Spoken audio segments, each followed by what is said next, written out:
Hello, I'm Kate Burke, and this is another in a series of sessions created to help you explore your speaking voice. Today we're going to explore achieving a smooth, flowing voice. Now, the opposite of a smooth, flowing voice might be a voice that's got vocal fry, which has been very much in the news lately. And that's a voice that sort of seems to run out of energy at the ends of lines, or seems to lack energy even as the entire voice comes out of the mouth. So why is a smooth, flowing voice better? Well, the ear loves it.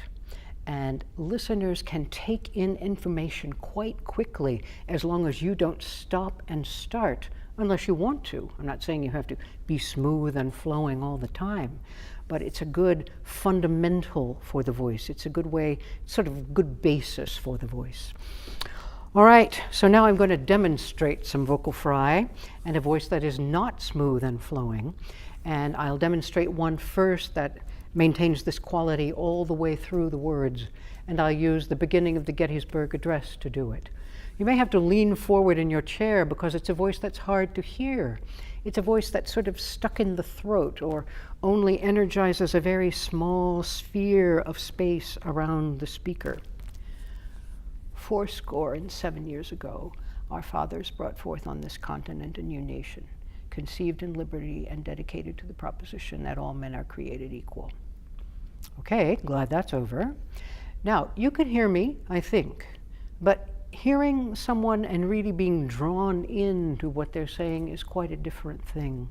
Now let me put the vocal fry at the ends of phrases and sentences. 87 years ago, our fathers brought forth on this continent a new nation, conceived in liberty, and dedicated to the proposition that all men are created equal. You see, you can't even hear the last word. And writers and speakers have known for millennia that that is a power position. The last word or syllable in a line, that is often what makes poetry. And we speak poetry serendipitously without even knowing that we're doing so. So here are a few exercises that can help you cultivate a smooth, flowing voice. And when I demonstrate, again, I'll use the Gettysburg Address. So this exercise is called Chant, Then Speak. So you chant a line of text with full commitment, with a full voice, and you don't wait, and you speak that line of text immediately. So here I go. 87 years ago, 87 years ago, our fathers brought forth on this continent a new nation. Our fathers brought forth on this continent a new nation. I don't know if you can hear that, even though my voice was pretty rich and flowing and energized beforehand, after I did that, it was even better.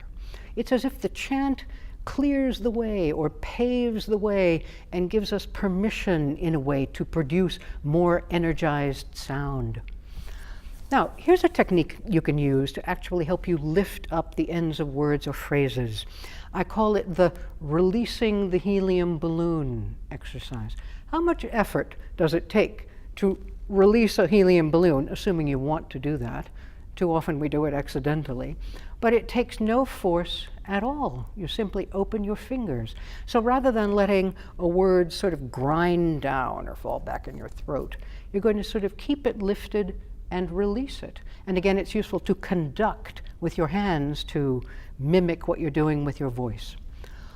87 years ago, our fathers brought forth on this continent a new nation, conceived in liberty and dedicated to the proposition that all men are created equal. In fact, it can be quite pleasurable to deliver and lift those final words. It's so professional, it's so clear. Otherwise, we telegraph that we're sort of the horse charging toward the open barn door, and we're actually happy that the sentence is over, and we never want to telegraph that. The final exercise is to insert an upbeat, energized speaking of the word yes after key words at the ends of phrases, and then to repeat the words, because you inevitably utter them with more energy the second time. You'll hear what I mean when I do it.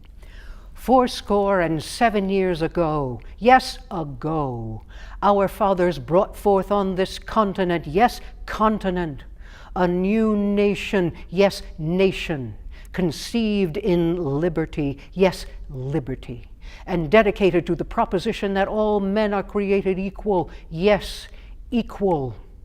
If it's worth saying once, it's worth saying a second time. And then it's worth saying it well and fully the first time.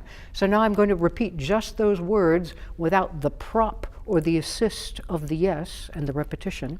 And I hope that they will linger in space with a little more richness. 407 years ago, our fathers brought forth on this continent a new nation, conceived in liberty and dedicated to the proposition that all men are created equal. So there you go. You're beginning in exercises like this to map the terrain of great texts and find the places that rise and fall, more rising than falling, though. So I invite you to find a great text that you like and try out these exercises. That would be the chanting, then speaking. That would be releasing the final words of phrases or sentences with the light helium balloon release. And then also adding a yes after keywords and a repetition of the word, and then speaking it normally to reap the benefit of that enriching and lifting of the word that you found in the text work. I look forward to seeing you again.